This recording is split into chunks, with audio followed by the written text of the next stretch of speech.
ঢাকা সফর নিয়ে সন্তুষ্ট বলে জানিয়েছেন পাকিস্তানের পররাষ্ট্র সচিব আমনা বালুচ। বিকেলে পররাষ্ট্র উপদেষ্টা মোহাম্মদ তৌহিদ হোসেনের সঙ্গে সৌজন্য সাক্ষাৎ শেষে সাংবাদিকদের প্রশ্নের জবাবে তিনি এই মন্তব্য করেন। গতকাল ঢাকায় আসেন আমনা বালুচ। সকালে রাষ্ট্রীয় অতিথি ভবন পদ্মায় বাংলাদেশ ও পাকিস্তানের মধ্যে পররাষ্ট্র সচিব পর্যায়ে আলোচনা বা ফরেন অফিস কনসালটেশন FOC অনুষ্ঠিত হয়। এতে ঢাকার পক্ষে পররাষ্ট্র সচিব মোহাম্মদ জসিমউদ্দিন এবং ইসলামাবাদের পক্ষে আমনা বালুচ নেতৃত্ব দেন। এ সময় বাণিজ্যিক ও দ্বিপাক্ষিক সম্পর্ক বাড়াতে একমত হয় বাংলাদেশ ও পাকিস্তান।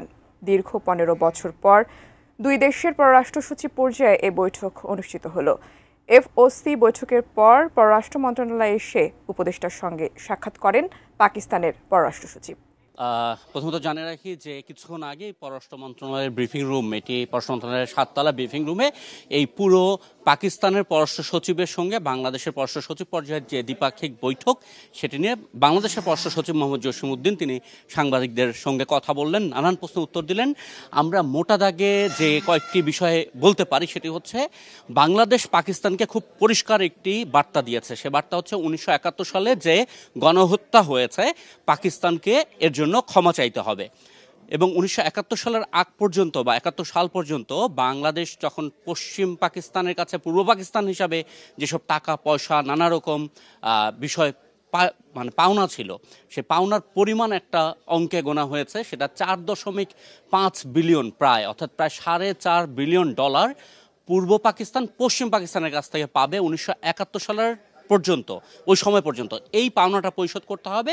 এবং বাংলাদেশে প্রায় 1,21,000-এর বেশি আটকে পড়া পাকিস্তানি মুক্তিযুদ্ধের পর পশ্চিম পাকিস্তানে ফেরত গিয়েছে, কিন্তু এখনও 3,21,000-এর বেশি পাকিস্তানি নাগরিক বাংলাদেশে আটকে আছে, তাদের ফেরত নিতে হবে।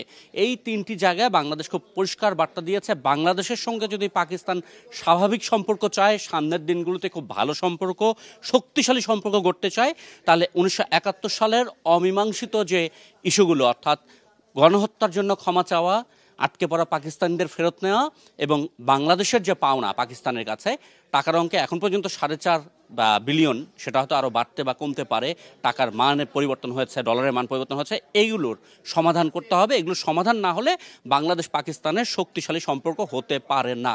এই বার্তাটি বাংলাদেশের পক্ষ থেকে, ঢাকার পক্ষ থেকে দেওয়া হয়েছে এবং পাকিস্তান এটাকে অস্বীকার করে বা এটাকে এড়িয়ে যে আলোচনা চালাতে চায়নি। তারা বলেছে সামনে এগুলো নিয়ে তারা আলোচনা করবে, অর্থাৎ বাংলাদেশের যে চাপটা, সেই চাপটা তারা এক প্রকার মেনে নিয়ে সামনে এগিয়ে যেতে চায়।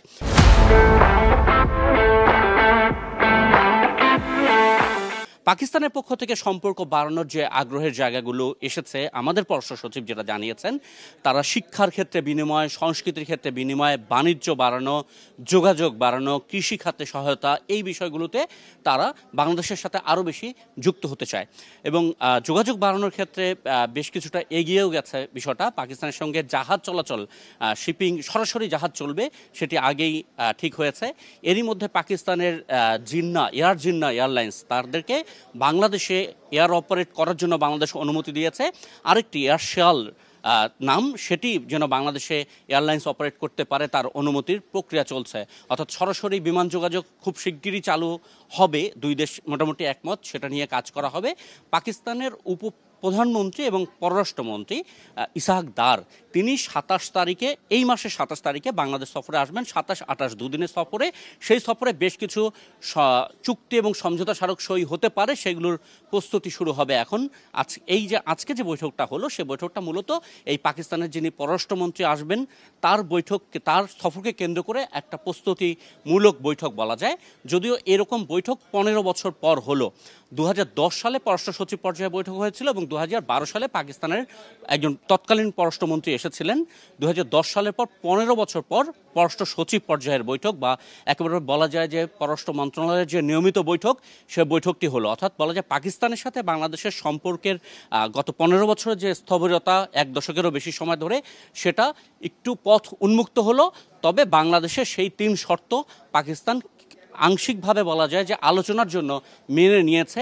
অগ্রগতির জায়গা এতটাই।